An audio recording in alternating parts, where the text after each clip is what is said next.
लिखवाई तो थी वही, एलील फ्रीक्वेंसी इन पॉपुलेशन वाली। चलिए हेडिंग वाली हार्डी।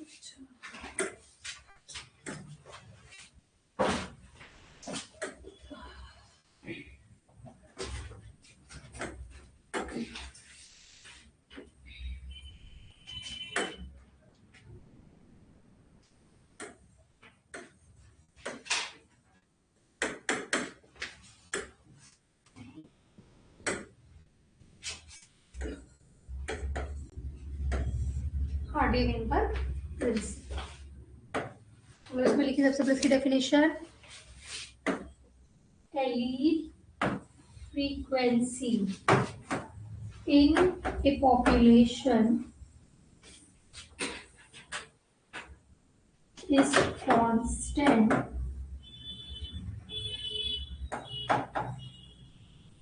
until an external या फिर evolutionary force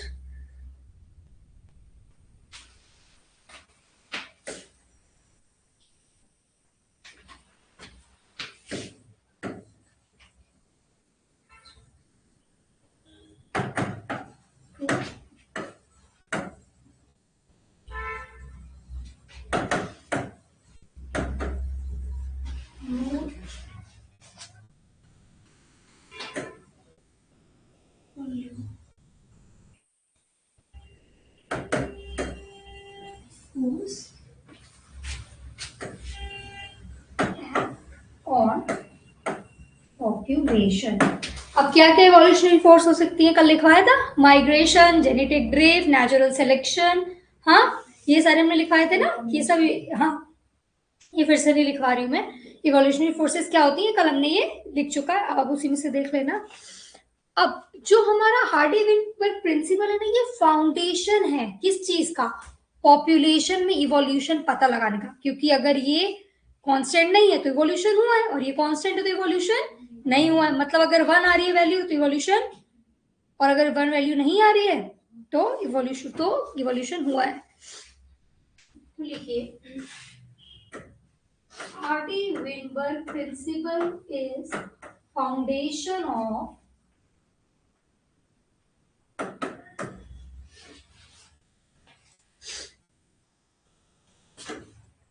population genetics.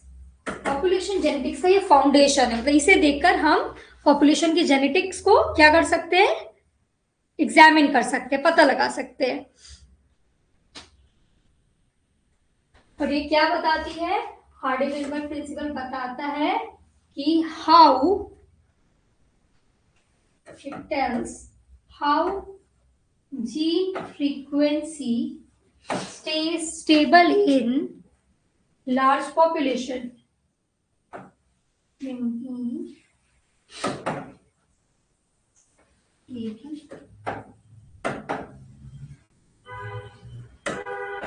Population, ये बात जो मैं आपको फिर से इसलिए स्टार्ट कर रहा है कि आपको ये प्रिंसिपल्स की सारी लाइन बाय लाइन क्लियर होना चाहिए, क्योंकि आगे इसके न्यूमेरिकल्स आएंगे तो हमको ये पढ़ना चाहिए। तो क्या हुआ, इससे हमें क्या पता चला है, पहला तो हमारी पॉपुलेशन की एलील की जो फ्रीक्वेंसी आने की, कि कितने टॉल हाइटेड रहेंगे, कितने शॉर्ट हाइटेड रहेंगे, या कितने येलो कलर के प्लांट सीड रहेंगी, कितनी ग्रीन कलर की रहेंगी, ये फ्रीक्वेंसी कांस्टेंट रहती है एक जनरेशन से दूसरे जनरेशन में। कब तक, जब तक कोई एक्सटर्नल डिस्टर्बेंस ना आ रहा है। और डिस्टर्बेंस क्या है, इवोल्यूशनरी फोर्सेस क्या है, ये आपको पता है। इसके बाद ये फाउंडेशन है ये पता लगाने का कि पॉपुलेशन का, एक पॉपुलेशन का जेनेटिक्स कैसा है। इसका ये क्या बताता है, ये क्या करता है, स्टेबल रखता है इसको, जीन फ्रीक्वेंसी को एक पॉपुलेशन में। चलिए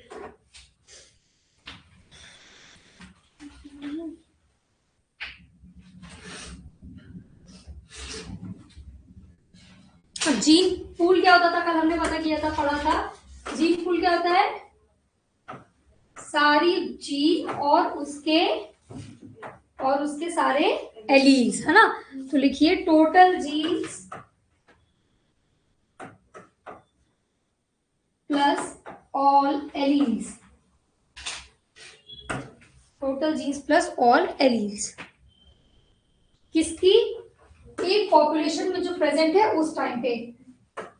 present in a population at that time. उस टाइम पे एक पॉपुलेशन में कितने टोटल जीन और कितने टोटल एलील प्रेजेंट है, ये होते हैं हमारे जीन। एग्जाम्पल बताने की जरूरत है क्या? कल हमने मेंडल्स के दिखाए थे ना, सीड्स, फ्लावर का कलर, ये सारी चीजें उस टाइम पे क्या क्या प्रेजेंट है, ये पूरा उस पॉपुलेशन का जीन पूल बनाती है। ठीक है, चलिए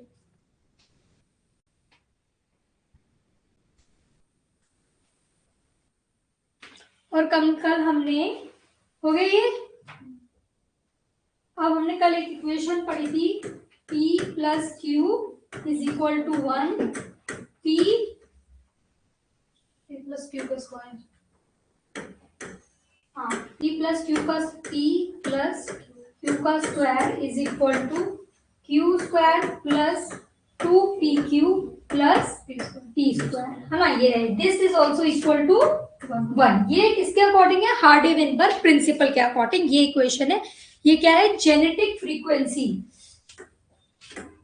जीनोटाइप फ्रीक्वेंसी ऑफ एलील। ठीक है, इसमें जो Q है ये हमारा रेसेसिव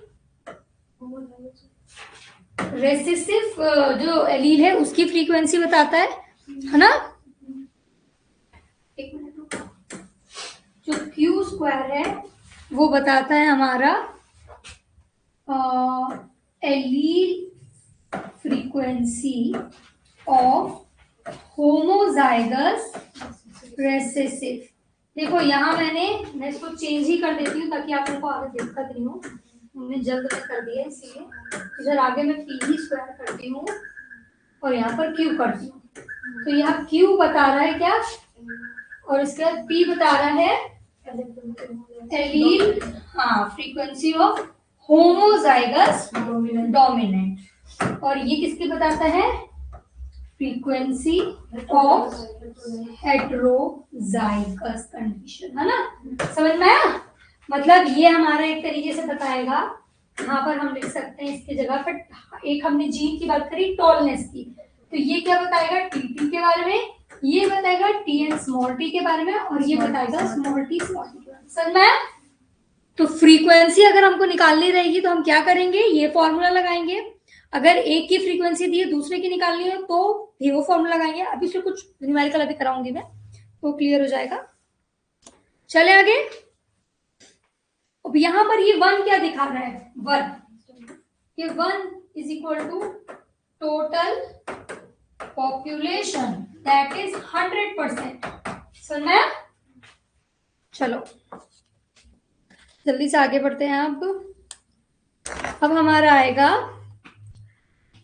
किन कंडीशन में हार्डी विनबर्ग प्रिंसिपल का ये जो इक्विलिब्रियम है ना ये मेंटेन रहेगा। किन कंडीशन में? वेरी इंपॉर्टेंट MCQ इस पूरे टॉपिक से भर भर के आते हैं। तो लिखिए conditions of Hardy Weinberg equilibrium.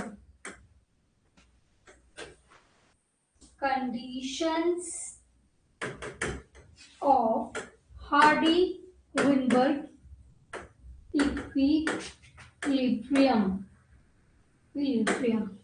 मतलब ये जो इक्विलिब्रियम है, ये जो कांस्टेंट एलील फ्रीक्वेंसी है, ये मेंटेन रखने के लिए किन कंडीशंस को फुलफिल होना पड़ेगा? पहला इसमें लिखिए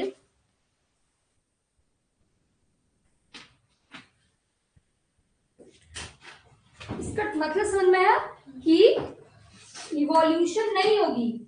evolution does not occur if following conditions met। मतलब अगर ये फॉलोइंग कंडीशन रहेंगी तो इक्विलिब्रियम मेंटेन रहेगा और इवोल्यूशन नहीं होगी। कौन सी पहली कंडीशन? Large population size. समझिएगा इसको, large population size. Large population size अगर है तो इक्विलिब्रियम मेंटेन रखना पॉसिबल है, पर स्मॉल पॉपुलेशन में वेरिएशन होता है। ऐसा क्यों होता है मैं आपको बताती हूँ, रुकना एक मिनट।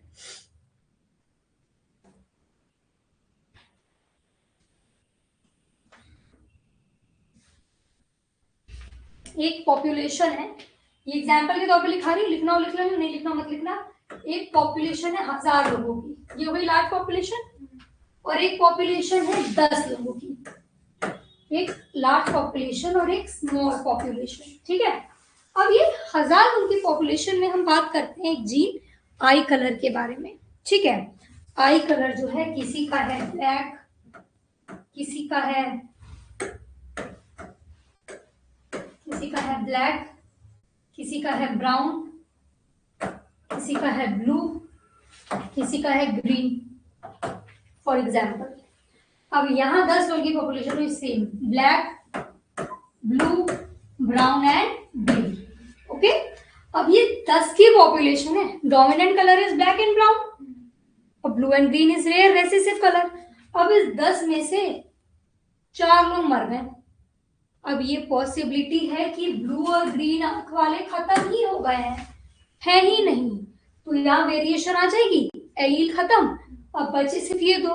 पर 1000 की पॉपुलेशन में मान लो लेयर में भी 10 के ग्रीन कलर हैं, 50 के ब्लू हैं, बाकी ब्राउन तो ज्यादा होता है, तो ब्राउन 700 लोगों के हैं, और बाकी रिमेनिंग इसके हैं, ठीक है, जितने भी बच रहे हैं 1000 में से। तो अब अगर 2-4 ये चले भी गए, यहाँ से 2 चला गया, यहाँ से 5 चला गया, यहाँ से 10 चले गए, यहाँ से 20 चले गए, तो भी सारे एलील्स प्रेजेंट है, सारे ट्रेट प्रेजेंट है, तो यहाँ वेरिएशन कम होगा, वहां वेरिएशन ज्यादा होगा, क्योंकि पॉपुलेशन कम है, चेंजेस होने के चांसेस ज्यादा है। हो सकता है वो पर्टिकुलर ट्रेट ही या पर्टिकुलर एयर ही एलील ही चला जाए, पर यहाँ पर चांसेस जरूरी नहीं, मतलब ये तो बहुत मुश्किल है कि पूरे 50 के 25 ब्लू आई वाले चले जाएं, पर 2 ब्लू आई वाले का जाना इज मोर कॉमन। तो ये तो मैंने आपको एक आई कलर का एग्जांपल अपने तरफ से दिया है। तो आपको ये समझ में आया क्यों कहा जा रहा है कि एक लार्ज पॉपुलेशन में चेंज आना, वेरिएशन आना मुश्किल है, पर एक स्मॉल पॉपुलेशन में चेंज आना, वेरिएशन आना ज्यादा चांसेस है उस चीज की। इसीलिए इक्विलिब्रियम मेंटेन रखने के लिए हमको कांस्टेंट रखना है ना एलील फ्रीक्वेंसी। तो लार्ज पॉपुलेशन में जो हमारी चेंज है, जेनेटिक ड्रिफ्ट की चांसेस कम है, हालांकि स्मॉल पॉपुलेशन में ज्यादा है। तो लार्ज पॉपुलेशन लिखिए, ये पॉपुलेशन साइज में लार्ज, अभी लार्ज लिखी लो, और यहाँ पर स्मॉल पॉपुलेशन। लार्ज पॉपुलेशन में हमारा this large population prevent genetic drift. Genetic drift क्या होती है ये अभी हम डिटेल में एकदम पढ़ेंगे, पर ड्रिफ्ट से समझ में आ रहा है कोई चेंज, है ना, sudden change. And small population में there is more chances of variation. ऐसा क्यों है, समझ में आ गया आप लोगों को? तो पहला क्राइटेरिया हमारा इक्विलिब्रियम मेंटेन करने का क्या है कि भाई पॉपुलेशन साइज ज्यादा हो, वेरिएशन कम हो गया, तो इक्विलिब्रियम, क्योंकि हमको यही तो करना है, फ्रीक्वेंसी कांस्टेंट रहे, वेरिएशन नहीं हो। ऑनलाइन जो बच्चे एडेड है उनको समझ में आ रहा है, निकेत एंड और कौन है, दीपक।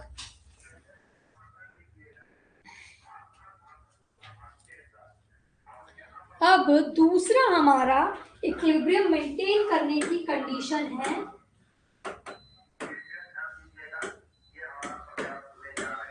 दूसरी कंडीशन है हमारी random mating. Random mating for example, एक पॉपुलेशन है गोट की, उसमें मेटिंग किसी भी गोट की किसी भी गोट से हो रही है, तो इस केस में क्या हो रहेगा, अलग अलग एलील जो हैं कॉम्बिनेशन बन रहेंगे।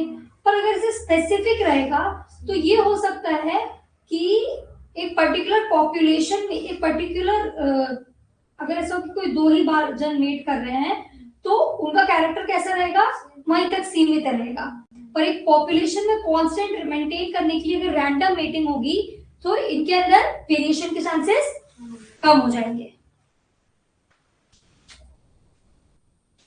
में नो मेट सेलेक्टेड, कोई पर्टिकुलर मेट नहीं है मेटिंग के लिए, तो इस वजह से all individuals have equal chances of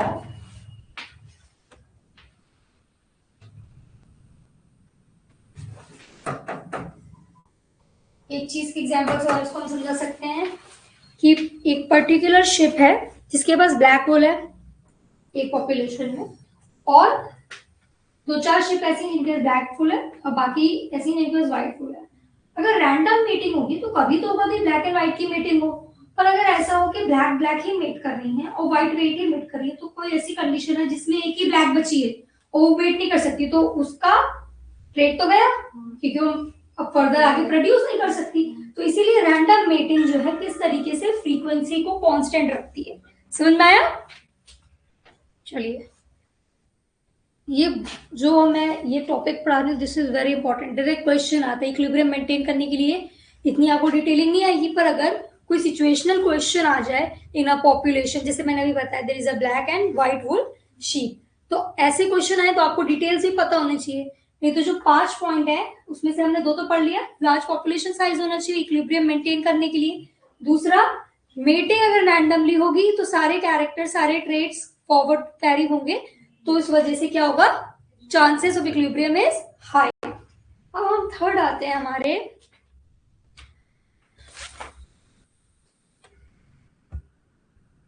okay ठीक है दीपक और अनिकेत। थर्ड है हमारा नो म्यूटेशन। अब एक बात बताओ, चेंज लाने के लिए म्यूटेशन जरूरी है? मैंने बताया था mutation is base of evolution.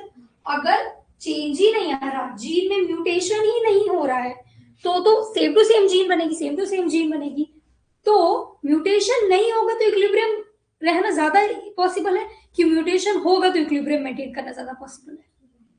नहीं होगा तो, है ना? जब म्यूटेशन ही नहीं होगा तो चेंज ही नहीं होगा, चेंज नहीं होगा मतलब वेरिएशन ही है, वेरिएशन नहीं है तो इक्विलिब्रियम मेंटेन है। तो no mating is the third factor जो इक्विलिब्रियम मेंटेन करने में हेल्प करता है। No mutation, no mutation.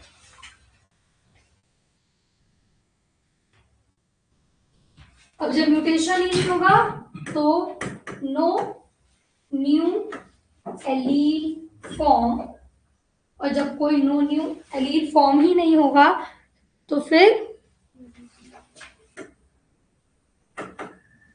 Patient cause change in allele frequency। Mutation नहीं होगा तो कोई नया एलील ही नहीं बनेगा, और अगर म्यूटेशन हुआ तो चेंज इन फ्रीक्वेंसी आएगी किसके, एलील की, और अगर एलील की फ्रीक्वेंसी में चेंज आए तो हार्डिंग प्रिंसिपल क्या हुआ, डिस्टर्ब हो गया।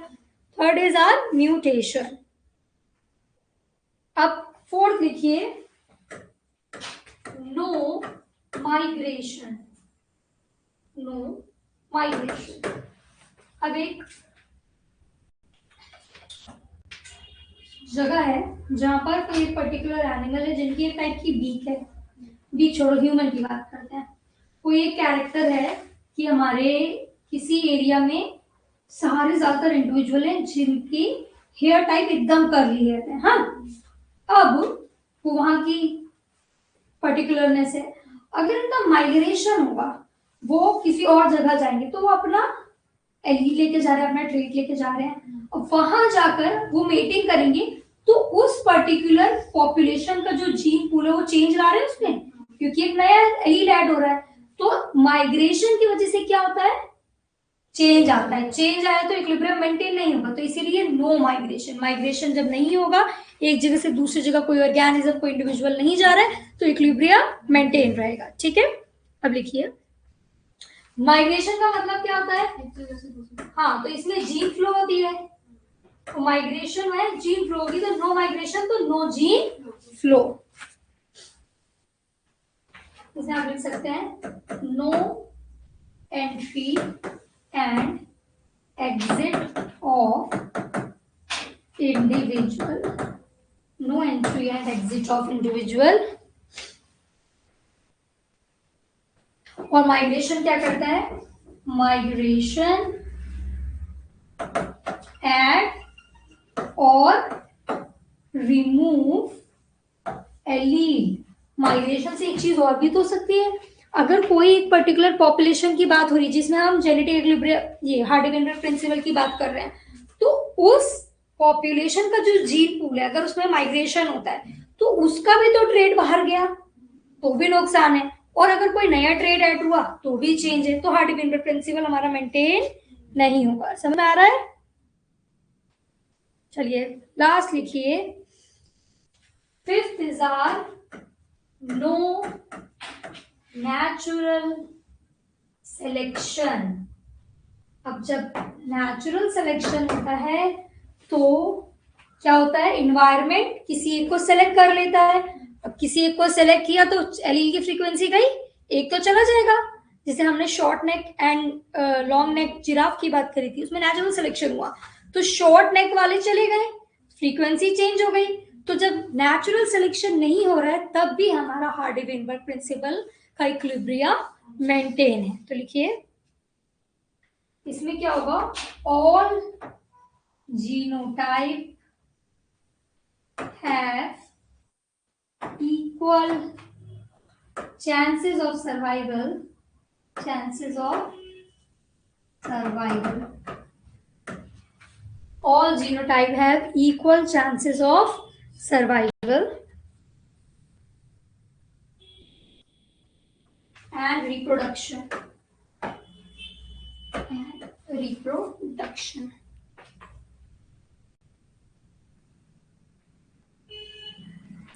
और अगर सिलेक्शन होगा तो सिलेक्शन जो रहता है that altars gene frequency. Selection होगा तो जीन फ्रीक्वेंसी चेंज होगी, अल्टर होगी, डिस्टर्ब होगी। समझ में आया?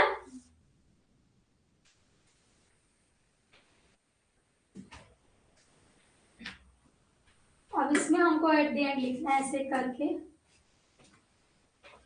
If anyone out of the following condition disturb, इन जो हमने सारी कंडीशन पढ़ी इनमें से कोई भी कंडीशन अगर डिस्टर्ब हुई तो इवोल्यूशन occurs. समझ में आया? Evolution occurs. तो आपको हार्डी-वेनबर्ग प्रिंसिपल, उसका इक्वेशन और उसको मेंटेन करने के सर्कमस्टांसेस समझ में आए? अच्छे से सबको समझ में आ गया? चलिए इसके बाद हम पढ़ेंगे कि क्या कॉजेज हो सकती हैं जो कि जीन फ्रीक्वेंसी करेंगी। अभी तो हम पढ़ रहे थे ऐसे क्या तरीके जिससे जीन फ्रीक्वेंसी ना हो, अब हम पढ़ेंगे ऐसे कौन से कॉजेज हैं जो जीन फ्रीक्वेंसी या जीन फ्लो कॉज करेंगी। ठीक है, चलिए चले आगे।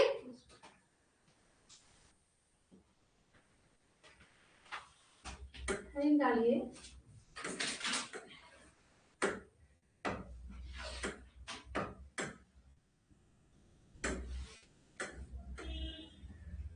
causes of change in allele frequency, that is gene flow। ऐसी कौन सी कॉजेज हैं जो एलील फ्रीक्वेंसी में चेंज कॉज करेंगी? इसमें डालिए first is gene migration, very obvious, gene migration. First is gene का माइग्रेशन, इसमें लिख लीजिए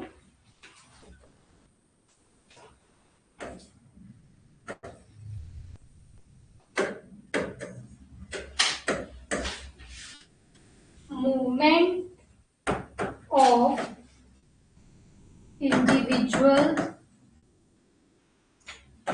in population cause change in allele frequency।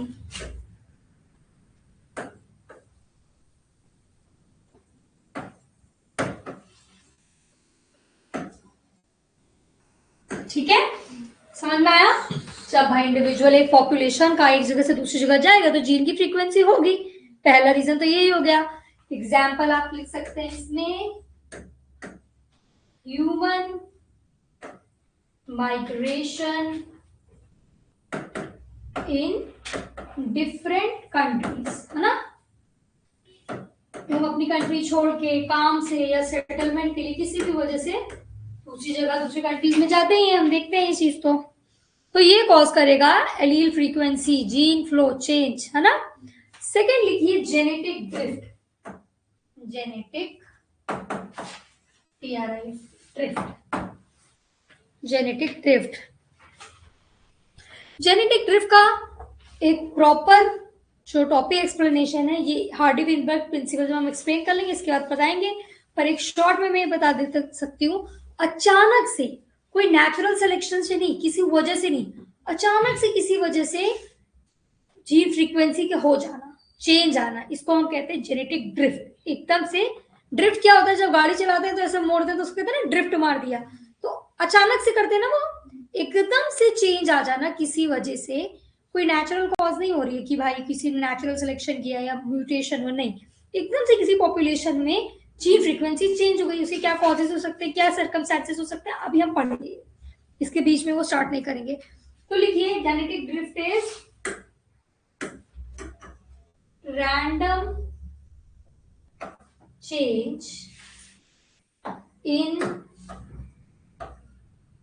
Allele frequency, random change in allele frequency. अब ये ऑब्वियसली ज्यादा कॉमन कहाँ होगा, more effective in small population, है ना। क्योंकि हमने बताया था बड़ी पॉपुलेशन में तो थोड़े बहुत इंडिविजुअल का जाना, चेंज आना कोई बहुत बड़ा इम्पैक्ट नहीं कॉज कर रहा है, पर क्योंकि एक स्मॉल पॉपुलेशन में एलील ही कम से, तो अगर उनमें से कुछ चले गए तो ये एक मेजर इम्पैक्ट डालेगा उस पर्टिकुलर एरिया के जीन पूल में। और जेनेटिक ड्रिफ्ट की वजह से कई बार क्या हो सकता है, can lead to loss of allele, हो सकता है छोटी पॉपुलेशन में दो ही ब्लू आंख वाले लोग हैं, वो दोनों मर गए तो वो एलील ही गया, है ना। Can lead to loss of allele. तो अब रीजन समझ में आ रहे हैं किस वजह से चेंज आ सकता है और किस वजह से चेंज नहीं आएगा। ये सारे रीजन आप ऐसे रट लेना, ठीक है।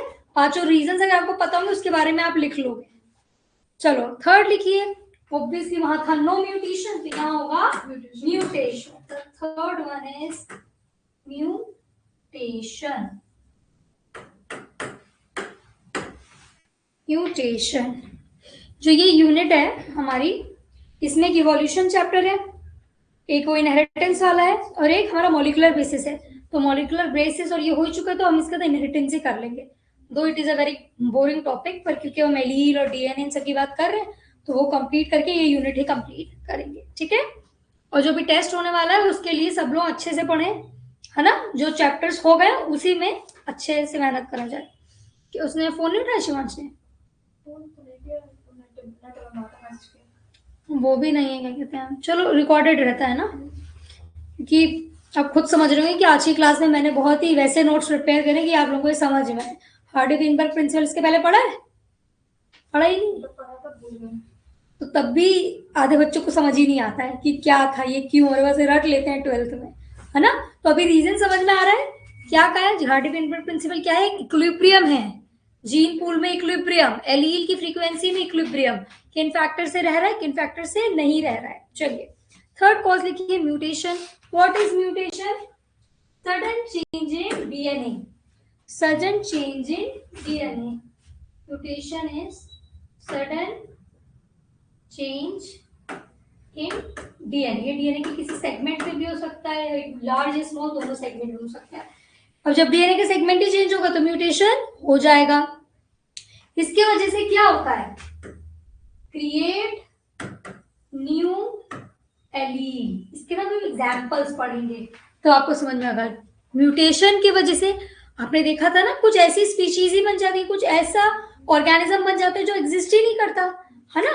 दो जन के मिक्सचर से एक न्यू इंडिविजुअल, न्यू ऑर्गेनिज्म बन गया। तो म्यूटेशन क्या है? सबसे पहले तो कोई चेंज आ जाए डीएनए के सेगमेंट पे और उसकी वजह से एक नई एलीली फॉर्म हो गई जो अभी तक पॉपुलेशन में प्रेजेंट नहीं है। तो this will also disturb the equilibrium, है ना। चलिए, अब म्यूटेशन मैंने बताया था it is a slow process, है ना। मैन मेड कॉजेज को हटा दें, हमारा इंडस्ट्रियल वाला नहीं। वैसे mutation is a slow process, slow होता है पर परमानेंट है। फॉर एग्जांपल हमने जिराफ वाला पढ़ा था, धीरे धीरे, ऐसा नहीं होता ना एकदम से शॉर्ट नेक से लॉन्ग नेक बन गई, उन्होंने कहा धीरे धीरे बढ़ती गई पर फिर परमानेंट हो गई। आज भी हम जिराफ को कैसा दिख रहे हैं, है ना। हालांकि बाद में ये प्रिंसिपल रॉन्ग प्रूफ हुआ था लेमार्किज्म का। क्या आप सही प्रूफ हुआ था? डार्विनिज्म, है ना। तो slow process, slow but permanent. जो हमारा म्यूटेशन ये जेनेटिक ड्रिफ्ट की तरह अचानक से नहीं हो जाता, धीरे धीरे होता है पर अपना परमानेंट इफेक्ट छोड़ के जाता है। परमानेंटली फिर उस पॉपुलेशन का जीन पूल वैसा ही हो जाएगा, ठीक है। चलिए अब लिखिए, अब है हमारा जेनेटिक रिकॉम्बिनेशन। इसका मतलब समझ में आया? Genetic recombination.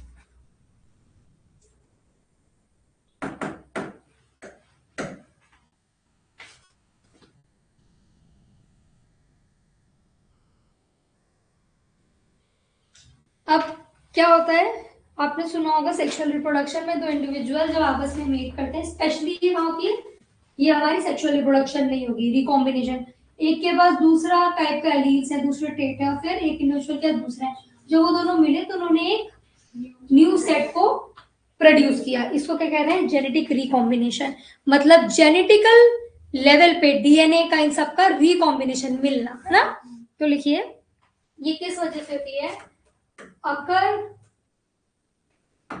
due to meiosis, occur due to meiosis. This leads to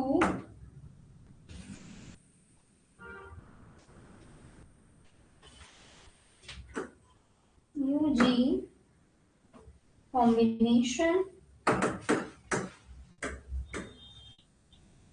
especially in sexual reproduction, especially in sexual reproduction. Sexually reproducing organism में ये हमें रिकॉम्बिनेशन देखने मिलती है। फिर हमारा आता है, उसमें था नो नेचुरल सिलेक्शन, यहाँ होगा नेचुरल सिलेक्शन। अब भाई नेचर ने सेलेक्ट किया तो एक दूसरा तो जो वीकर है वो नहीं रहेगा, और नेचर किसको सिलेक्ट करता है? फिटेस्ट को, है ना।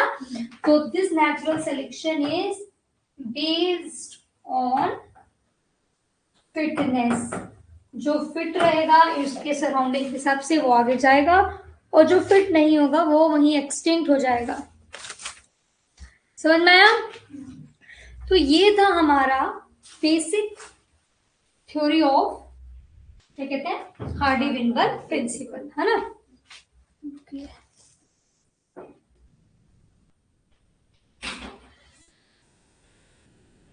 कुछ न्यूमेरिकल्स करेंगे इसके ऊपर। एक एग्जांपल लिखिए,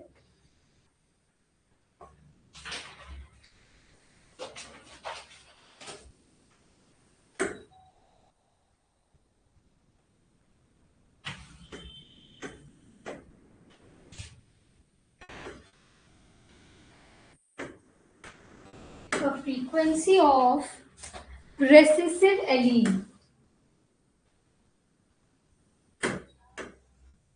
रेसिसिव एलील मतलब किसकी बात हो रही है? Q is equal to 0.4। Recessive allele की फ्रीक्वेंसी है 0.4 और हमको फाइंड करना है, फाइंड P की frequency, find the frequency of P। चलो पता करो।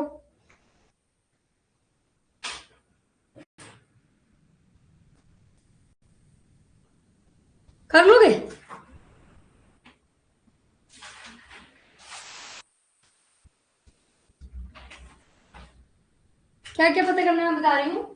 फ्री पहले तो हमको पता करना है, फाइंड, तीन चीजें करो, value of P, frequency of P and frequency of heterozygous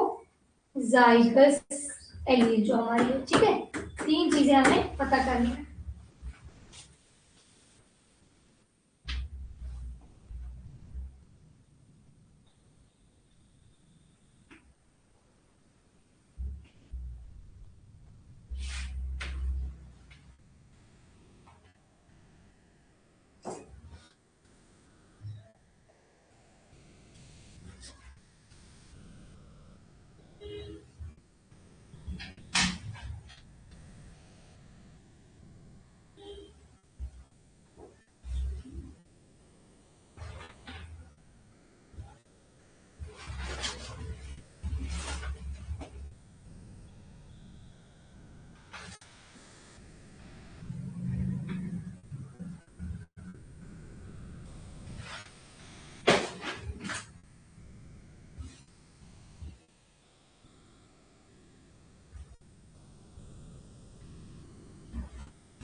हो गया।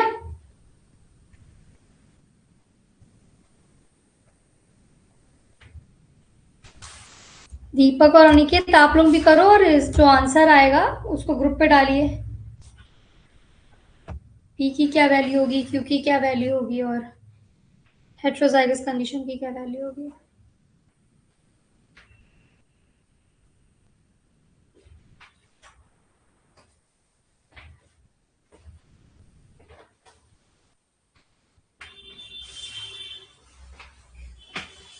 2 मिनट और है बेटा, जल्दी से करो क्योंकि अभी का चैप्टर कंप्लीट करना है।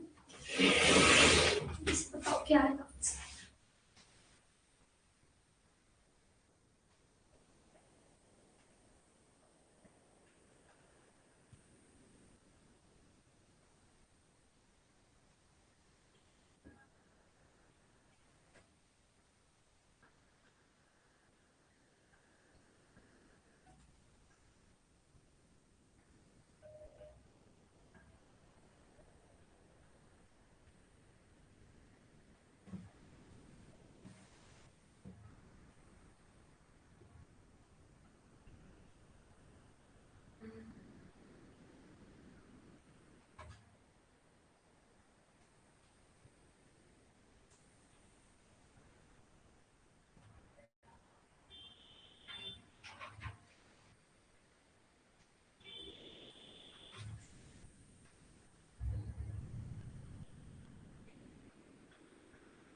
क्या हुआ भाई, हुआ नहीं हुआ?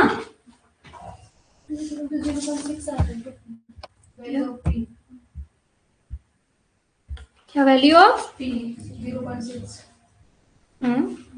और frequency of heterozygous 0.4.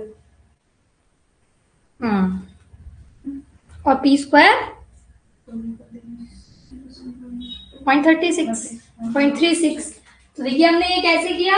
सबसे पहले इन्होंने बताया फ्रीक्वेंसी ऑफ रेसिसिव एडी क्यू है क्या 4, हमको फाइंड करना है पी।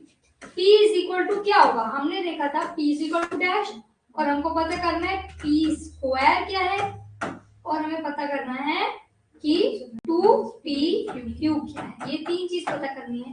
तो पहले में पता है p plus Q is equal to 1, हमारे पास q दिया हुआ है, तो p plus 0.4 is equal to 1, तो p is equal to 1 minus 0.4 which is 0.6। ये हमारा p आ गया।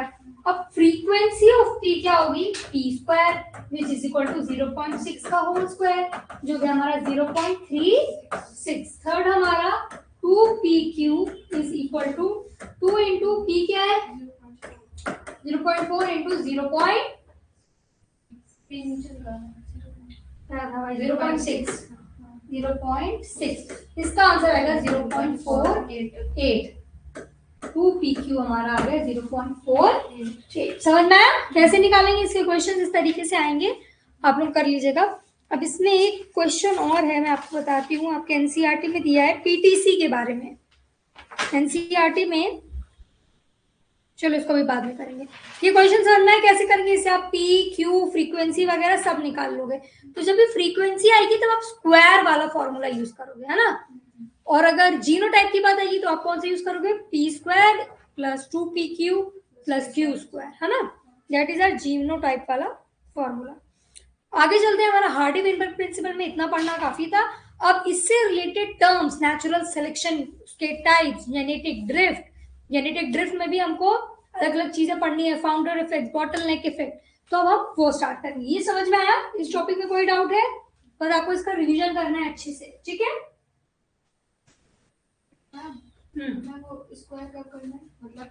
तो फ्रीक्वेंसी की बात कर रहे हैं, फ्रीक्वेंसी क्या है किसी पर्टिकुलर एलील की, हमने लिखा था ना वहां पर, मैंने नहीं लिखा है क्या ये, हाँ फ्रीक्वेंसी ऑफ होमोजाइगस, उसके नीचे लिखा है ना Q square is frequency of homozygous dominant and Q square is recessive का, और 2pq हेटेरोजाइगस कंडीशन का। वो जीनोटाइप फ्रीक्वेंसी का फॉर्मूला है, ठीक है। चले आगे, चलो अब हेडिंग डालिए, यहाँ आएंगे अब अपने,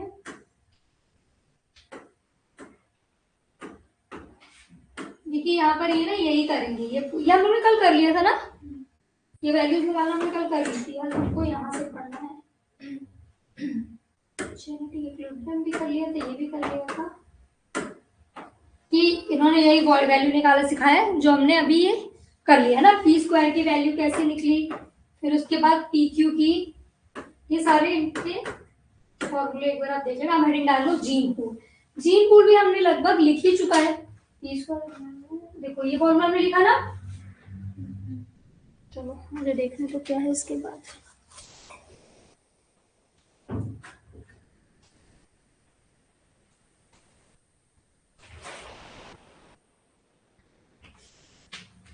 छोटे छोटे कुछ टॉपिक्स हैं जो हम कंप्लीट करेंगे अब।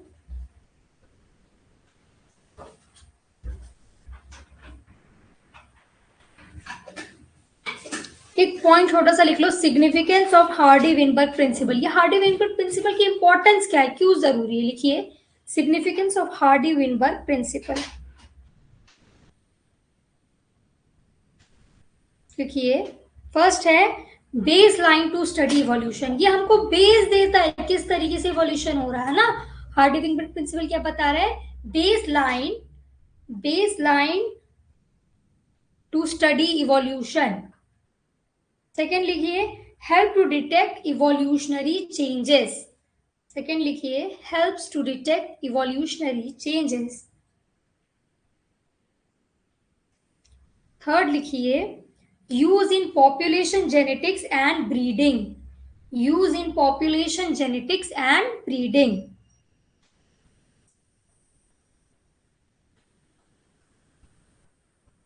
हार्डी-विकमैन प्रिंसिपल हमको क्या दे रहा है? Zero evolution. इसमें क्या हो रहा है? जीरो इवोल्यूशन हो रहा है ना। अब रुकिए, अब हम आएंगे हमारे मैंने आपको बोला था हम पीटीसी के बारे में पढ़ेंगे, क्योंकि ये वर्ड हमको दिया हुआ है किसमें? एनसीईआरटी में। तो हेडिंग डालिए PTC. PTC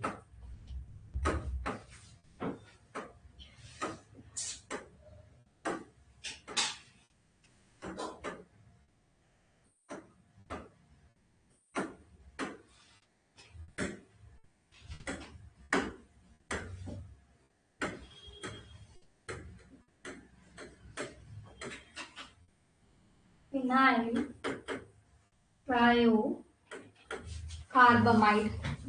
phenyl trio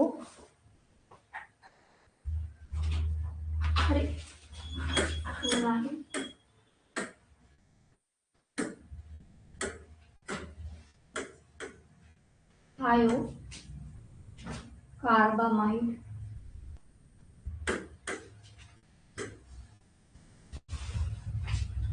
phenyl थायो कार्बामाइड।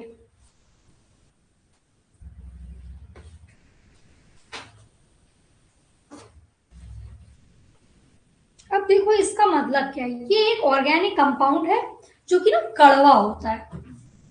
अब इससे हम ये समझेंगे कैसे इवोल्यूशन हुआ। एक पर्टिकुलर पॉपुलेशन है, उसमें सबको पीटीसी चटाया गया। जब इन्होंने ये टेस्ट किया तो कुछ को बहुत कड़वा लगा और कुछ को टेस्ट ही नहीं आ रहा है। कुछ लोग हैं उस पॉपुलेशन में जिसको इसका टेस्ट कड़वा लग रहा है और कुछ को इसका टेस्ट ही नहीं आ रहा है, टेस्टलेस लग रहा है। तो ये डोमिनेंट कंडीशन है। टेस्ट आना एक डोमिनेंट कंडीशन है, और जिसमें ये रेसेसिव होगा उसमें टेस्ट नहीं आ रहा। तो इवोल्यूशन इसमें हम कैसे पढ़ रहे हैं? एक ही पॉपुलेशन है, कुछ लोगों को बिटरनेस लग रही है, किसको बिटरनेस नहीं लग रही। तो इजंट इट इवोल्यूशन, है ना? कि उस पर्टिकुलर पॉपुलेशन में कुछ लोग इवॉल्व हो गए उसको टेस्ट करने के लिए, कुछ इवॉल्व नहीं हुए, क्योंकि कुछ के ये डोमिनेंट रेट है। जिसको टेस्ट आ रहा है उसमें वो डोमिनेंट उसमें एलील प्रेजेंट है, और जिसको टेस्ट नहीं आ रहा उसमें कैसे प्रेजेंट है? रेसिसिव। तो इसके बारे में लिखिए, it is an organic compound. ये क्या होता है? This is an organic compound. मैं आपको ये सिर्फ इसलिए पढ़ा रही हूँ क्योंकि मेरे क्वेश्चन इस नाम से आ सकता है, आपको ये टर्म पता होनी चाहिए, ठीक है? इवोल्यूशन चेक करने के लिए ये एक एग्जांपल दिया है एनसीईआरटी में। ऑर्गेनिक कंपाउंड जो कैसा होता है? Tasteless to some. कुछ लोगों को ये टेस्टलेस लग रहा है एंड बिटर टू अदर्स। कुछ को टेस्टलेस लग रहा है, कुछ को बिटर टेस्ट लग रहा है।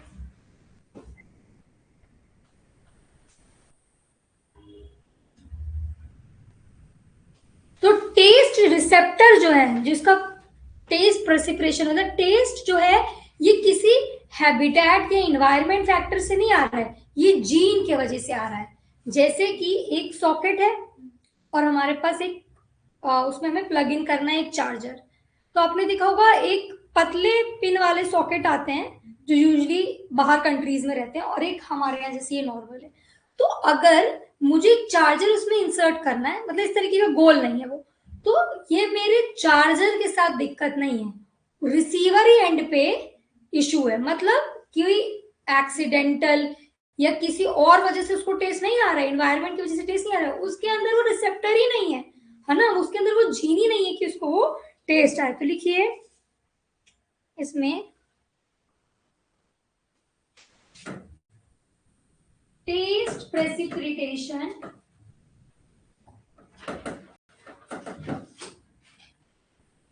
depends on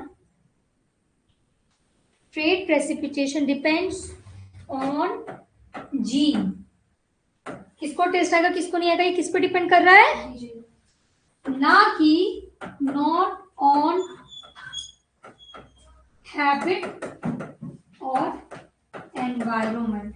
मतलब कोई एनवायरमेंटल फैक्टर नहीं है जिसकी वजह से उसको टेस्ट नहीं आ रहा है कि भाई सर्दी हुई तो टेस्ट नहीं आ रहा, नहीं। इनके पास जीन ही नहीं है उसको टेस्ट करने के लिए, ठीक है। जिसको टेस्ट आ रहा है उसमें प्रेजेंट है कैपिटल टीएलई, ये डोमिनेंट है, ठीक है। और जिसमें टेस्ट नहीं आ रहा उसमें प्रेजेंट है recessive allele. This one is dominant, this one is recessive. तो किस किस को टेस्ट आएगा? इनको टेस्ट आएगा, इनको टेस्ट आएगा, और यहाँ टेस्ट नहीं आएगा। समझ में आया? तो दीज आर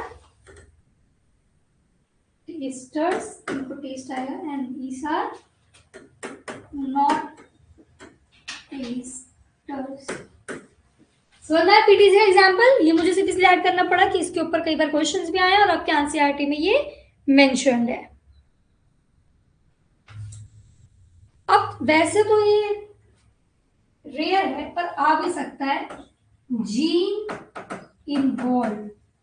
मैंने बताया ना कि जीन की वजह से टेस्ट नहीं आ रहा है, तो वो कौन सी जीन है जो इनको ये टेस्ट या टेस्टलेस कंडीशन दे रही है? तो इसमें लिखिए TES TAS2 R38। मैंने आपको लिखवा दिया है, इन केस TAS2 R38 एक जीन है जो कि बिटर टेस्ट के लिए रिस्पॉन्सिबल है, ठीक है।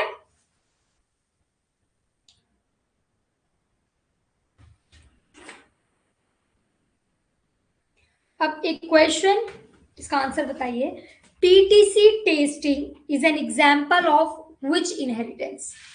PTC testing is an example of which inheritance? क्या होगा? किसको टेस्ट आ रहा था? तो लिखिए डोमिनेंट ट्रेट, डोमिनेंसी का एग्जाम्पल है ना। ऑटोजोमल, ऑटोजोमल डोमिनेंट ट्रेट, ठीक है। सेकेंड क्वेश्चन बताइए, which genotype can not test PTC? क्या है वो? स्मॉल टी जीनोटाइप टेस्ट नहीं कर सकता। अगर क्वेश्चन है capital T and small T में, तो कौन होगा? क्योंकि एक तो, क्योंकि इसमें जो हमारा हेट्रोजाइगस कंडीशन है उसमें एक डोमिनेंट प्रेजेंट है, तो इनको टेस्ट। समझ में आया पीटीसी के बारे में? ऐसे 3-4 टॉपिक हमारे और बचे हैं छोटे छोटे, इनको कंप्लीट कर लेते हैं। पीटीसी के बारे में हो गया। अब हेडिंग डालिए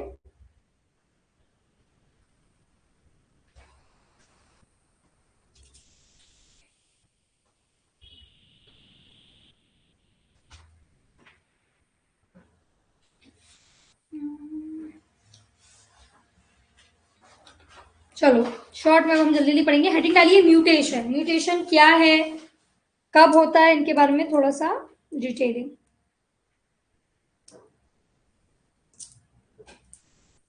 हेडिंग डालिए mutation. Mutation is equal to change in nucleotide sequence of genetic material, है ना। हमारा डीएनए किससे बना रहता है? न्यूक्लियोटाइड से। तो इन सीक्वेंस में AGTC, adenine, guanine, thymine and cytosine, इनमें कोई भी चेंज आना क्या करेगा? म्यूटेशन। तो लिखिए change in nucleotide sequence of genetic material.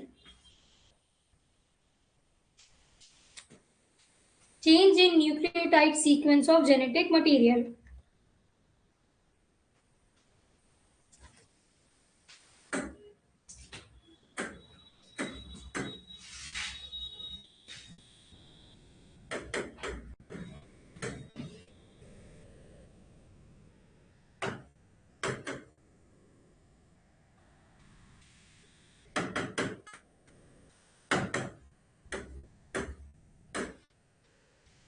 किस वजह से हो सकते हैं चेंज? क्यों हो सकता है ये?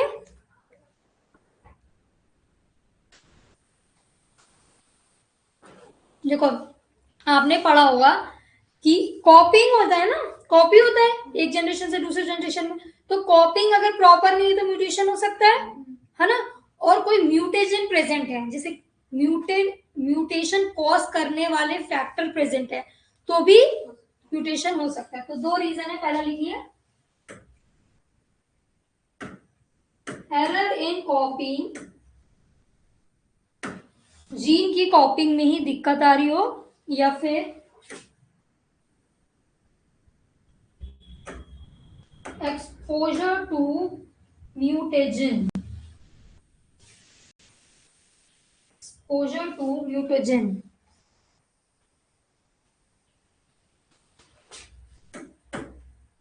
जैसे कि रेडिएशन या कोई केमिकल जो म्यूटेशन कॉज कर दे।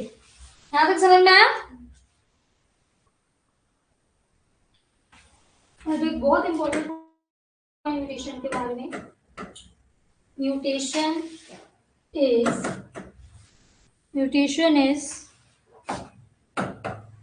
अल्टीमेट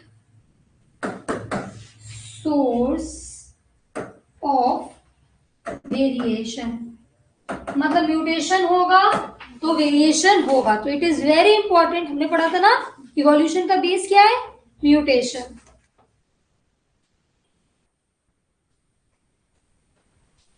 अब ये जो म्यूटेशन है इसका इफेक्ट क्या होगा इस पॉपुलेशन में? तो लिखिए effect of mutation, effect of mutation. Change आया भाई, अब क्या होगा? या तो नई जीन एलील ऐड हो जाएंगी, है ना? चेंज आया तो क्या होगा? पहला इंट्रोडक्शन ऑफ न्यू एलील या फिर जीन का इंट्रोडक्शन हो जाएगा एक पॉपुलेशन में। और क्या हो सकता है? डिलीटेशन ऑफ ओल्ड जीन या फिर एलील। अगर कोई कॉपिंग इश्यू हुआ तो पुराना वाला तो गया, तो वो डिलीट भी हो गया।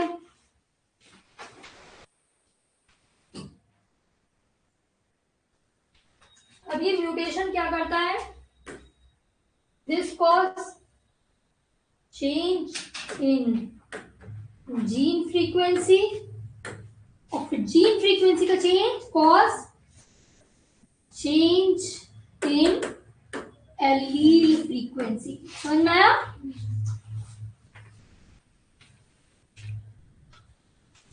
And this directly cause evolution। ठीक है, this mutation directly cause evolution।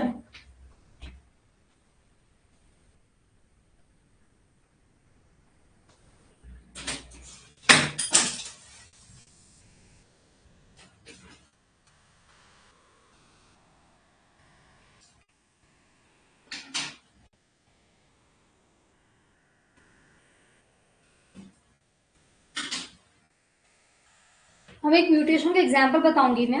एक पॉपुलेशन है, इसमें छोटे छोटे साइज के बीटल रहते थे। बीटल पता है ना, वो ऐसे रेड कलर के होते, उसके ऊपर गोल गोल गोल गोल स्पॉट्स रहते हैं। देखिए इसमें फोटो है। ठीक है, तो एक पॉपुलेशन है, उसमें छोटे छोटे साइज के ये रहते हैं बीटल। अब म्यूटेशन हुआ, और म्यूटेशन की वजह से एक जनरेशन में क्या हुआ? बड़ा साइज का बीटल हो गया। ठीक है, अब पहले एकदम छोटे छोटे थे, अब थोड़े बड़े साइज के बीटल हो गए। अब म्यूटेशन हो गया है, अब छोटे साइज के बीटल है और बड़े साइज के बीटल है। अब ये बड़े साइज वाले बीटल को नेचर ने सेलेक्ट कर लिया। क्यों सेलेक्ट किया? बड़े साइज वाले बीटल जो हैं ये अब छोटे छोटे इंसेक्ट्स को भी खा सकते हैं, सिर्फ पेड़ पौधे पे नहीं डिपेंडेंट है। छोटे छोटे इंसेक्ट, बड़ा साइज का है ना, तो प्रीडेट कर सकता है। तो जब ये खा पी अच्छा रहे, फूड अवेलेबिलिटी, तो रिप्रोडक्शन ज्यादा। नेचर किसको सेलेक्ट करता है? फिटेस्ट, जो कि सराउंडिंग में सरवाइव कर जाए और रिप्रोड्यूस कर सके। धीरे धीरे एक जनरेशन से दूसरी जनरेशन के बाद देखा गया बड़े बीटल की पॉपुलेशन बढ़ गई और छोटे वाले क्या हुए? धीरे धीरे कम होते गए। तो ये आपको समझ में आया म्यूटेशन का एग्जांपल, किस तरीके से म्यूटेशन हुआ। और वो म्यूटेशन जो नेचर को फेवर कर जाता है वो सरवाइव कर जाता है, और चेंज आ गया साइज ऑफ बीटल में ओवर जनरेशन टू जनरेशन। ठीक है, ये एग्जांपल लिखना है कि वीडियो देख के लिख लोगे, क्योंकि यहाँ पर है क्या, ये वाला एग्जांपल नहीं है। फोटो ले लो, फोटो ले लो, तब सही रहेगा।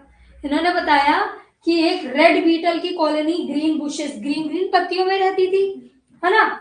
फिर उसके बाद क्या हुआ, म्यूटेशन हुआ, बॉडी का साइज बढ़ गया और बड़े साइज वाले सरवाइव कर गए क्योंकि उन्हें नेचर ने सेलेक्ट कर लिया, क्योंकि वो रिप्रोड्यूस कर पा रहे थे, वो फिटेस्ट थे, और धीरे धीरे लार्ज साइज के बीटल की पॉपुलेशन ज्यादा हो गई।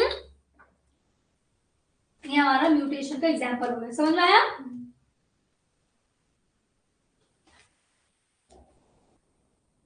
अब हेडिंग डालिए जेनेटिक रिकॉम्बिनेशन। देखो मैं एक बार आप लोगों को इसका वो भेजती हूँ कि आपके एनटीए नीट के अकॉर्डिंग क्या क्या टॉपिक इस चैप्टर से इंपॉर्टेंट है, हम बस आज वही कंप्लीट करना चाह रहे हैं।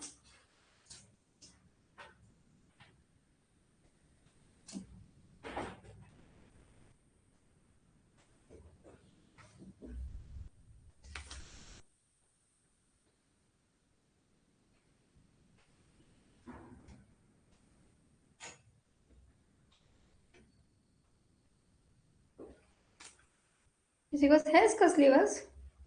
मैं दिखा रही हूँ एनटीए।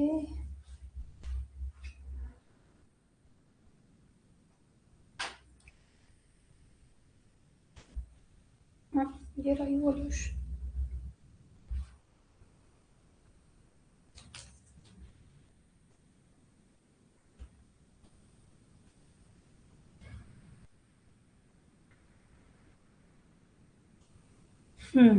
देखो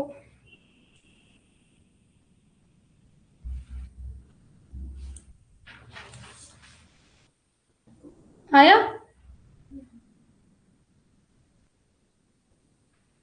आ गया? अब देखो इसमें एक टॉपिक बताओ, ओरिजिन ऑफ लाइफ हमने पढ़ लिया फर्स्ट क्लास, सारी थ्योरीज कैसे I life, biological evolution, evidences of biological evolution किस बेसिस पे, पैलेंटोलॉजी, फॉसिल्स, फॉसिल्स की बेसिस पे पढ़ लिया, comparative anatomy, homozygous and heterozygous, divergent and convergent evolution, है ना? फिर एम्ब्रियोलॉजी की बेसिस पे, है ना? लास्ट है मॉलिक्यूलर एविडेंस, वो मॉलिक्यूलर एविडेंस मैं आपको अभी बता रही हूँ, म्यूटेशन, रिकॉम्बिनेशन, ये भी हम पढ़ रहे हैं। डार्विन कॉन्ट्रीब्यूशन, डार्विनिज्म, फिर modern synthetic theory of evolution, ये भी mechanism of evolution variation, that is mutation and combination, recombination, जो अभी हम पढ़ रहे हैं, है ना? Then natural selection with example, ये भी मैं पढ़ाऊंगी डिटेल में, ठीक है?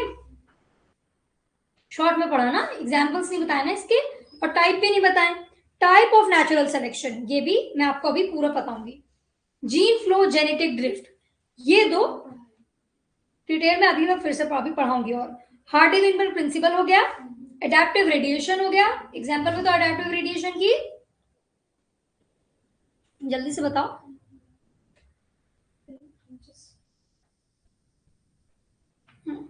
फिर उसके बाद मार्सुपियंस ऑफ ऑस्ट्रेलिया, है ना?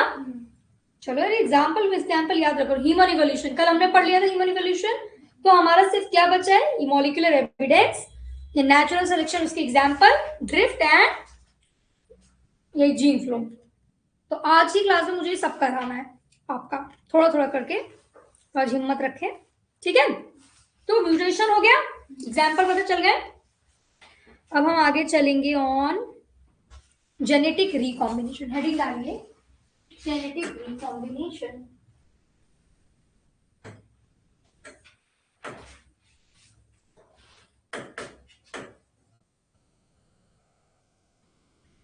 इसमें थोड़ा सा ध्यान देना, जेनेटिक रिकॉम्बिनेशन शब्द से ही आपको क्या समझ में आ रहा है, जीन का मिलना, अलग अलग ट्रेड्स का कुछ जीन एक दूसरे से मिलके कुछ फॉर्म कर रही है, जेनेटिक लेवल पे रिकॉम्बिनेशन, ठीक है? चलिए, जेनेटिक रिकॉम्बिनेशन का मतलब सीधा सीधा है फॉर्मेशन ऑफ न्यू एलील्स, है ना? फॉर्मेशन ऑफ न्यू एलील्स, क्योंकि दो जीन मिलकर के कुछ न्यू प्रोड्यूस कर रही हैं, फॉर्मेशन ऑफ न्यू एलील। और ये कब होगी, ऑब्वियसली अकर ड्यूरिंग सेक्सुअल रिप्रोडक्शन, क्योंकि सेक्सुअल रिप्रोडक्शन में ही हमें दो अलग अलग जीन को मिलाने का मौका मिलता है, वरना ये सेक्सुअल में तो जो खुद ऑर्गेनिज्म होता है वही पास फॉरवर्ड करता है, पर सेक्सुअल में हमें दो अलग अलग जीन मिलती है जो क्या हो सकती है, कंबाइन हो सकती है। और ये जेनेटिक कॉम्बिनेशन क्या करता है, दिस इंक्रीज वेरिएशन। तो क्या ये हार्डी-वेनबर्ग प्रिंसिपल को फायदा देगी कि नहीं? नहीं ना, क्योंकि उसमें तो इक्विलिब्रियम मेंटेन रखना है। चलिए अब लिखिए causes of genetic recombination. Causes तो दो कॉजेज हैं भाई, एक है हमारा फर्स्ट क्रॉसिंग ओवर,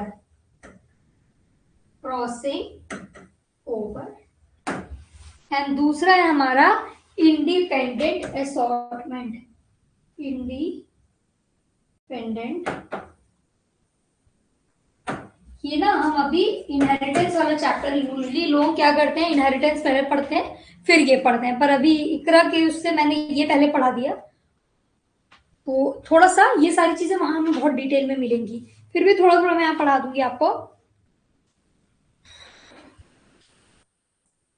जब क्रॉसिंग ओवर का मतलब क्या है, जब मियोसिस में दो सेगमेंट एक दूसरे पे ओवरलैप करते हैं तो वो अपना कुछ पार्टिकल, कुछ पार्ट दूसरे को दे देते हैं और दूसरा कुछ पार्ट पहले को दे देता है।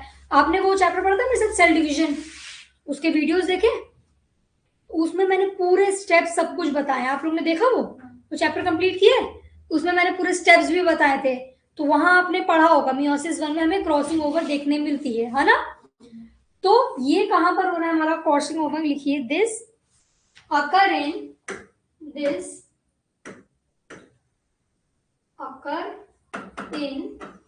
प्रोफेज 1। सेल डिवीजन की प्रोफेज 1 में हमको देखने को मिलती है क्रॉसिंग ओवर।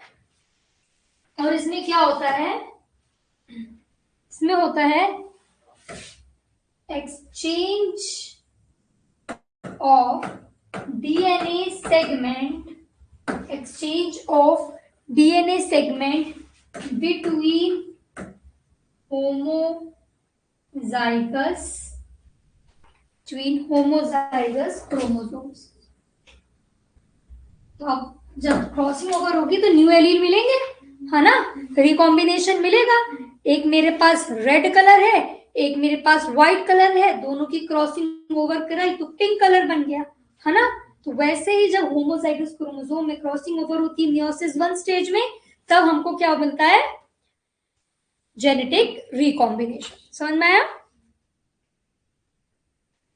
और ये हमको क्या देगा, अब ये हमारे पास रेड और व्हाइट कलर है, पिंक आया तो जेनेटिक डाइवर्सिटी मिली, तो crossing over gives genetic diversity, genetic diversity. Chapter के एमसीक्यू कर रहे हो, बन रहे हैं, मतलब कुछ नहीं बन रहे थे, जेनेटिक डिफरेंट बॉटलनेक इफेक्ट ये सबके नहीं बन रहे होंगे ना अभी। चलिए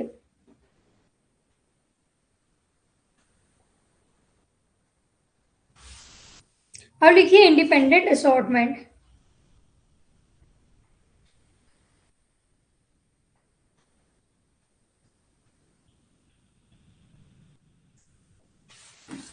ये होता है हमारा मेटाफेज 1 में, ये कब होगा, मेटाफेज 1 में। और इसमें क्या होता है, इसमें रिकॉम्बिनेशन हो रहा है, इसमें दोनों पेयर इंडिपेंडेंटली असॉर्ट मतलब अलग अलग होंगे।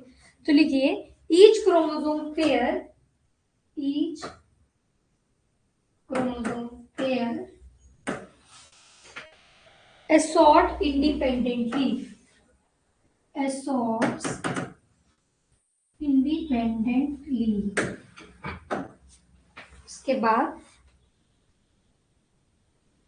और इस तरीके से जो गैमेट बन रहा है उसको अलग अलग क्रोमोसोम मिलेंगे। तो लिखिए each gametes get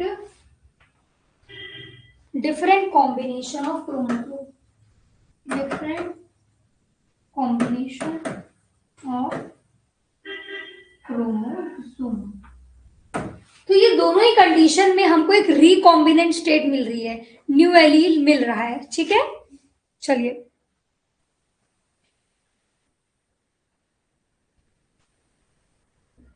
अब इसका भी मैं आपको एक एग्जांपल दूंगी, ठीक है। ये हो गया रिकॉम्बिनेशन किस तरीके से, दिस एक पॉपुलेशन थी, एक मिनट,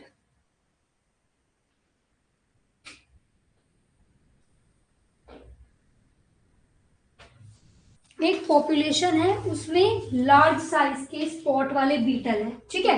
ये दिख रहा है बड़े बड़े स्पॉट है, और एक है जिसमें स्मॉल, इन दोनों के बीच क्रॉसिंग कराई तो रिकॉम्बिनेशन होगा, इनका कुछ पार्ट इनमें जाएगा, इनका कुछ पार्ट इनमें, तो अब न्यू पॉपुलेशन वाले के पास दोनों ही स्पॉट्स प्रेजेंट। समझ में आया जेनेटिक रिकॉम्बिनेशन का मतलब क्या था, कुछ नया मिला हमको दोनों को क्रॉसिंग ओवर कराने में, इसीलिए कहा है किसमें हो रही है, सेक्सुअल रिप्रोडक्शन। क्या ये सेक्सुअल रिप्रोडक्शन में होगा, है ना। तो लिखिए इसका एग्जाम्पल, ये फोटो ले लो बेटा, ये तुम्हारा जेनेटिक रिकॉम्बिनेशन का एग्जाम्पल है, इसको आप लोग बना लेना, लिख लेना, पर याद रखना।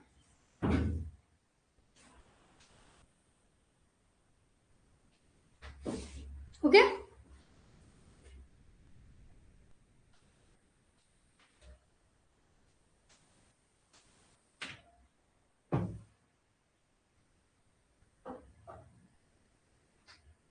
चलो अब लिखिए, ये हमारा क्या कंप्लीट हो गया, म्यूटेशन एंड जेनेटिक रिकॉम्बिनेशन। ये तो हमारे पॉइंट्स बचे थे, दोनों का एग्जाम्पल भी पढ़ लिया। म्यूटेशन में हमने क्या पढ़ा था, साइज वाला, बीटल साइज का, दूसरा साइज ऑफ स्पॉट का हमने पढ़ा जेनेटिक रिकॉम्बिनेशन में। अब हेडिंग डालिए genetic drift, genetic drift.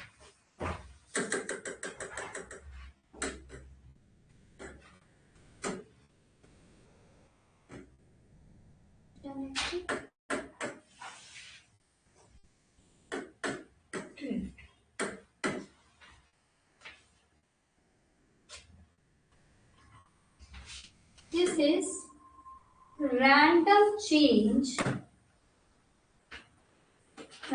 change in gene या फिर allele frequency due to some chance event, due to chance events, किसी वजह से एक पॉपुलेशन में अचानक से जीन या एलील की फ्रीक्वेंसी में चेंज आना, ये हार्डी-वेनबर्ग प्रिंसिपल को कंट्रीब्यूट करेगी, सपोर्ट करेगी कि नहीं, क्योंकि फ्रीक्वेंसी चेंज हो रही है ना। अब लिखिए, बहुत इंपॉर्टेंट करके एक पॉइंट लिखो, जेनेटिक ड्रिफ्ट इज रैंडम। ये कैसी होती है, this is random and this is random and non-directional। non-directional का मतलब देखिए, हमको नहीं पता क्या होगा नेक्स्ट, है ना, वी डोंट नो, कुछ भी हो सकता है। नॉन डायरेक्शनल, कोई एक पर्टिकुलर वे में नहीं होगा कि हाँ ऐसे होना है ऐसे होना है, नहीं, अचानक से होगी और कुछ भी हो सकता है, ठीक है। चलिए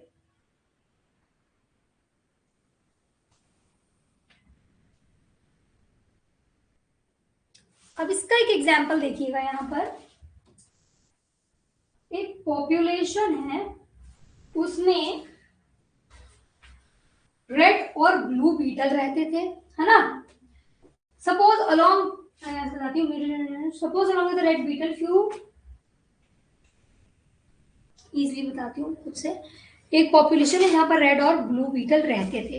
अब एक हाथी आया, यही एग्जाम्पल एनसीईआरटी में, किसी हाथी ने एक पेड़ पे पैर रख दिया, और जब पैर रखा तो ज्यादातर रेड बीटल मर गए, अब कम रेड बीटल बचे और ज्यादा। अब जब रिप्रोडक्शन होगा तो किसकी पॉपुलेशन ज्यादा बढ़ेगी, क्योंकि वो ज्यादा रिप्रोड्यूस करेंगे। यहाँ तो यार 2 है तो 1 बन रहा है, 3 बन रहा है, वहां 10 है तो 10 के 20 बन गए। तो ये क्या हुआ, चांस इवेंट, कोई नेचुरल सिलेक्शन नहीं है, कुछ और इफेक्ट नहीं हुआ, बाय चांस किसी वजह से अचानक से एक कोई एलील जीन की फ्रीक्वेंसी क्या हो गई, चेंज हो गई, बाय एनी चांस इवेंट। समझ में आया। तो फिर जनरेशन से जनरेशन में हमको क्या मिलेगा, gene flow disturb Hardy Weinberg equilibrium, है ना। जीन फ्लोनेस क्या होती है, जीन फ्लो, अगर जीन फ्लो होगी तो हार्डी विनबर्ग प्रिंसिपल को ये क्या करेगी, इक्विलिब्रियम को डिस्टर्ब करेगी। वो फालतू में लिखा, उसको मत जाओ। ठीक है, तो इन्होंने कहा कि क्या हुआ जब हाथी ने ऐसा किया तो रेड बीटल, दस allele frequency of red beetle reduce in population, और इस टाइप के इफेक्ट को हम कहते हैं बॉटलनेक इफेक्ट। चलो मैं लिखवा रही हूँ, लिखिए।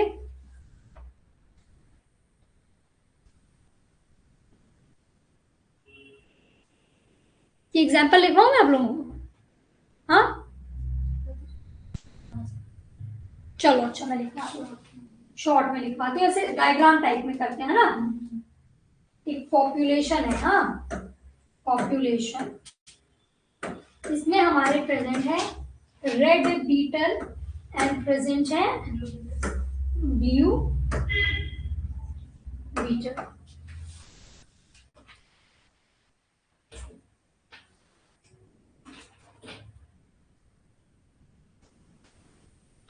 अब ये जहां रहते थे, ये कहां पर रहते थे, they live in bushes, bushes मतलब पत्तियों में पेड़ पे, है ना। ये बुशेस में रहते थे। इस बुश के ऊपर एलिफेंट ने एक पैर रख दिया, ट्रैप कर दिया, एलिफेंट ट्रैम्पर्ड, हाथी ने वहां रख दिया। इसके बाद क्या हुआ, इसके बाद हुआ ये कि ब्रेड वाले ज्यादा किल हो गए, है ना। इस इवेंट के बाद मोस्टली ब्लू बीटल सर्वाइव, ठीक है, मोस्टली ब्लू बीटल सर्वाइव।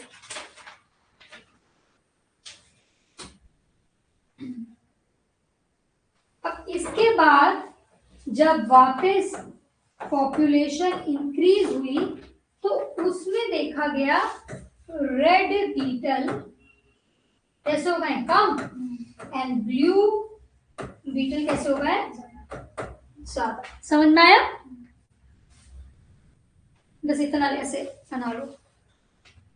अब इस जेनेटिक ड्रिफ्ट में हमने जो पढ़ा है, इस इफेक्ट को कहते हैं बॉटल नेक इफेक्ट, तो इसके बारे में लिखते हैं थोड़ा सा, हो गया। इसके बारे में थोड़ा सा लिखेंगे।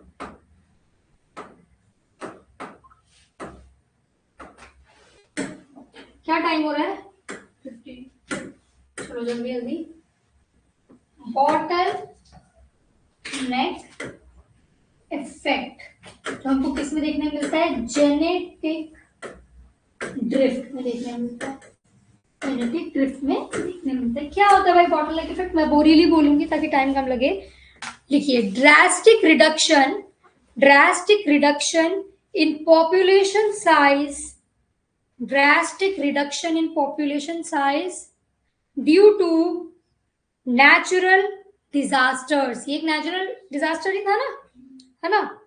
लिखिए, drastic reduction in population size due to natural disaster। Example लिखो, जैसे अर्थक्वेक, फ्लड, फायर या over hunting. Earthquake, flood, fire या ओवर हंटिंग।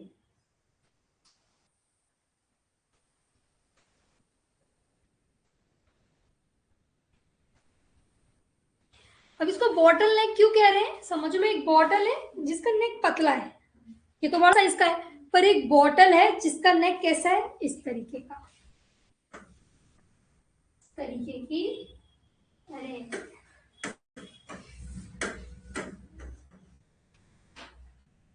ऐसी बॉटल है, इसके अंदर कुछ आइटम्स हैं, मार्बल वगैरह रखा है, ठीक है। अब जब मैं इसको शेक करूंगी तो क्या सारे बाहर आ जाएंगे, और अगर ये बड़े नेक की होती तो सारे बाहर। तो जब मैं इसको शेक कर रही हूं तो कुछ बाहर आए, और जो कुछ बाहर आए क्या वो मैंने सेलेक्ट किया है, रैंडम है। जो कुछ बाहर आए क्या वो फिटेस्ट है, रैंडम है। इसीलिए इसको कहा है बॉटल नेक इफेक्ट। चलो लिखो, जल्दी से लिखो।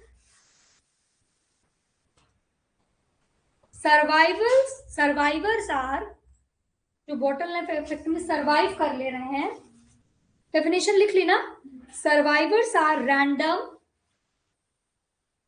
And not the fittest. बहुत इंपॉर्टेंट पॉइंट, बॉटलनेक पे से क्वेश्चन आए तो हम क्या लिखेंगे, सेलेक्टेड नहीं है, डायरेक्शनल नहीं है, और रैंडम है, और फिटेस्ट भी नहीं है। नेचुरल सिलेक्शन में तो फिटेस्ट आगे बढ़ते हैं, है ना। चलिए,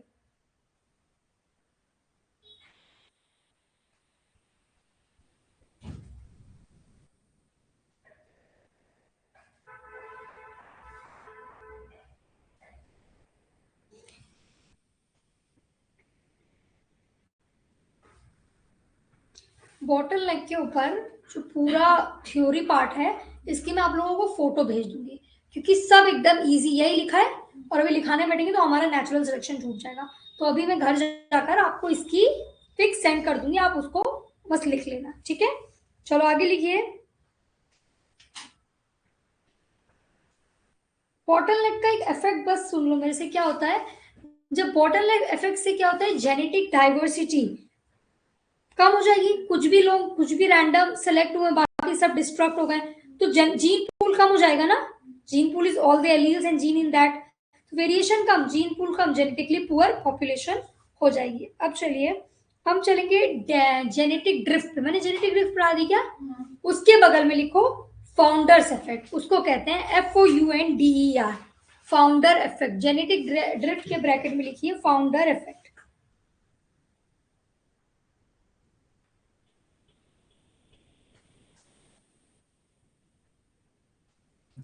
और फाउंडर इफेक्ट की अब डेफिनेशन लिख लो कहीं और पे ब्रैकेट में।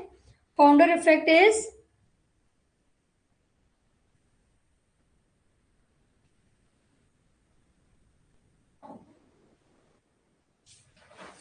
चले लिखिए, reduction in genetic variation, reduction in genetic variation, reduction in genetic variation when small group starts a new population, when small group start a new population। ठीक है, यहां तक समझ में आया। अब इसी का एग्जांपल देंगे फाउंडर इफेक्ट समझाने के लिए। एक पॉपुलेशन है जिसमें रेड और ब्लू बीटल है। अब बहुत तेज बारिश हुई, अब क्या हुआ, ब्लू बीटल कहीं और चले गए, रेड बीटल कहीं और शिफ्ट हो गए। पानी की वजह से कोई एक आइलैंड के दूसरे पार्ट में हमारे आधे बीटल चले गए, दूसरे में आगे, तो अब एक नई पॉपुलेशन बन गई। जब ये दोनों बीटल एक दूसरे से अलग हो गए तो एक स्मॉल न्यू पॉपुलेशन बन गई, ब्लू बीटल की और रेड बीटल की। अब इससे क्या होता है, सुनिए, इसको फाउंडर इसीलिए कह रहे हैं क्योंकि लास्ट में जो एक पॉपुलेशन बन रही है, फाउंडर पॉपुलेशन, तो जेनेटिक ड्रिफ्ट को हम क्या कहेंगे, फाउंडर इफेक्ट। किसी कॉज के वजह से एक कोई मर नहीं रहा है, कोई खत्म नहीं हो रहा है, हमारे इसमें क्या हो रहा था, एक कम हो जा रहा है। बॉटलनेक इफेक्ट में डिस्ट्रक्शन था, कुछ सरवाइव कर गए, है ना। यहाँ सब कुछ है पर पहले वाली कॉलोनी जैसी कॉलोनी नहीं रही। जैसे एक क्लासरूम है जिसमें मेल और फीमेल दोनों पढ़ रहे हैं, अब हमने एक नई क्लास बना दी जिसमें मेल है, इसमें एक फीमेल है, तो पहली जैसी क्लास तो नहीं है, पर नई नई पॉपुलेशन है, फाउंडर, नई नई पॉपुलेशन है, कोई एंड नहीं हो रहा है, डेथ नहीं हो रही है, पर न्यू कॉलोनी फॉर्म हो गई, इसीलिए इसको कह रहे हैं फाउंडर पॉपुलेशन। समझ में आया। इसके भी डिटेलिंग में आपको फॉरवर्ड कर दूंगी, ठीक है, लिख लेना आपको। तो इसमें फाउंडर कौन है, वो लोग जो एक नई स्मॉल कॉलोनी बना रहे हैं, है ना। और सिर्फ इसमें दिक्कत क्या है कि लिमिटेड एलील यहाँ भी आपको मिलेंगी, ब्लू वाले उधर चल गए, रेड इधर, तो अब रिकॉम्बिनेशन नहीं हो पा रहा ना, लिमिटेड एलील एक पॉपुलेशन में बची है, एक पॉपुलेशन में ब्लू नहीं है, दूसरे में रेड नहीं है। समझ में आया। अब एक एग्जांपल ह्यूमन का बताती हूँ मैं, ये छोड़ो। बॉटलनेक इफेक्ट और फाउंडर इफेक्ट का डिस्टिंग्विशिंग कैरेक्टर मैं आपको आज भेज दूंगी, ठीक है, एक फ्लो चार्ट बना के। लास्ट एंड मोस्ट इंपॉर्टेंट हमारे सिर्फ अब क्या बचा है, नेचुरल सिलेक्शन और उसके टाइप्स, है ना। अब अपनी एनसीईआरटी लाए कोई, दिखाओ,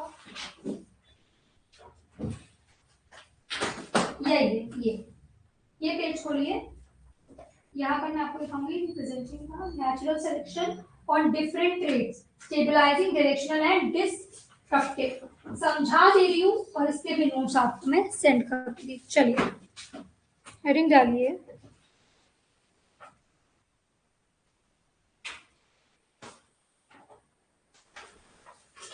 अब देखो नेचुरल सिलेक्शन क्या होता है, जल्दी से सुनो।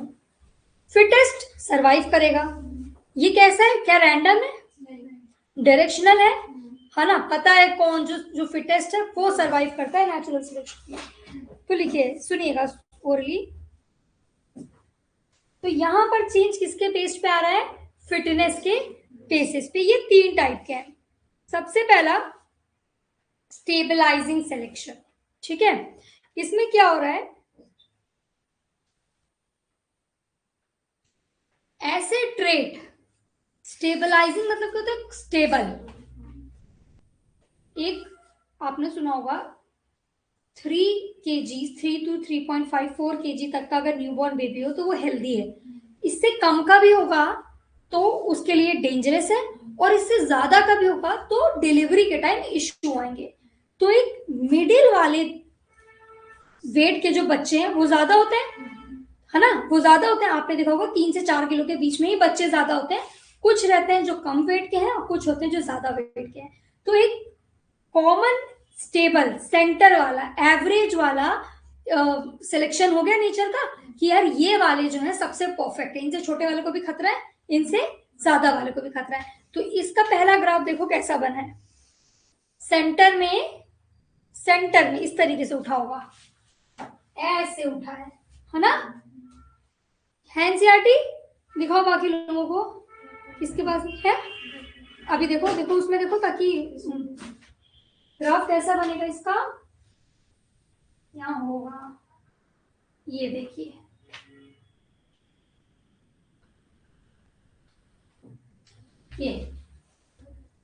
ये हमारा सेंटर कर्व है और यही आगे हो रहा है।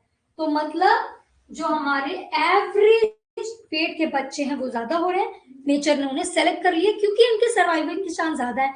कम वेट वाले उनको डेथ के चांसेस ज्यादा है, ज्यादा वेट वाले को डिलीवरी में दिक्कत आएगी, ठीक है। अब ये बीटल का एग्जांपल है, ये मैं आपको सेंड कर दूंगी, ठीक है। अब सेकंड आइए हमारा डायरेक्शनल सिलेक्शन। स्टेबलाइजिंग समझ में आया, सेंटर एवरेज बढ़ेगा, ठीक है। अब डायरेक्शनल, ये हमारा सेंटर है, सेंटर से शिफ्ट हो गया डायरेक्शन में। इसका एग्जांपल मैं आपको एग्जांपल से समझाती हूँ।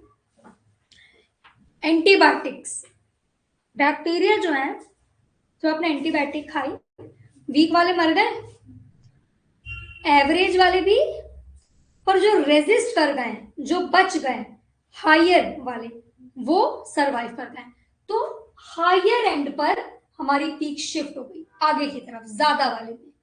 समझ में आई ये चीज की नहीं आई, फिर से समझाती हूँ, रुक जाओ।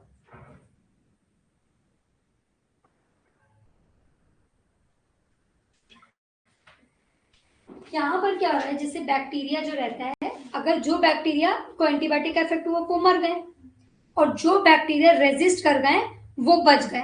तो दोनों में से अगर देखोगे तो एक तरफ वाले बच रहे हैं ना, वीक वाले मर जा रहे हैं और स्ट्रॉन्ग वाले बच जा रहे हैं। तो ग्राफ एक साइड को शिफ्ट हो जा रहा है, देख रहे हो, एक साइड को शिफ्ट हो गया।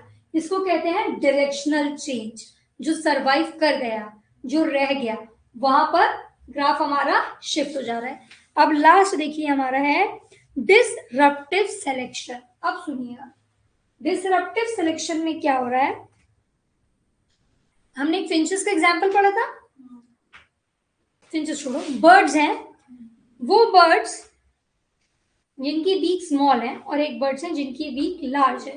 तो लार्ज माउथ वाली बीक वाली भी सीड्स खा ले रही हैं, स्मॉल वाली भी खा ले रही हैं, पर जो एक मीडियम साइज है उनको फूड वो नहीं खा पा रही हैं। तो इसमें क्या हुआ, एक्सट्रीम वाला भी, लार्जर वाला भी बच गया, मिनिमल वाला भी, स्मॉलर वाला भी बच गया, पर एवरेज वाला चला गया। तो स्मॉलर वाला भी बचा, लार्जर वाला भी बचा, पर जो एक मिडिल, जो हमने चाइल्ड बर्थ के केस में एवरेज पढ़ा था, वो नहीं रहा। तो डिसरप्टिव, एवरेज नहीं है इसमें, हमारे स्टेबलाइजिंग में एवरेज वाले रहेंगे, फिर उसके डायरेक्शनल में किसी एक डायरेक्शन में, डिसरप्टिव में दोनों एक्सट्रीम वाले, लोएस्ट हाईएस्ट बच जाएंगे, पर एवरेज वाले तो ये हुआ टाइप्स ऑफ नेचुरल सिलेक्शन, ठीक है। इसके अलावा मुझे नहीं लगता कोई टॉपिक बचा है हमने अभी जो रीड किया है।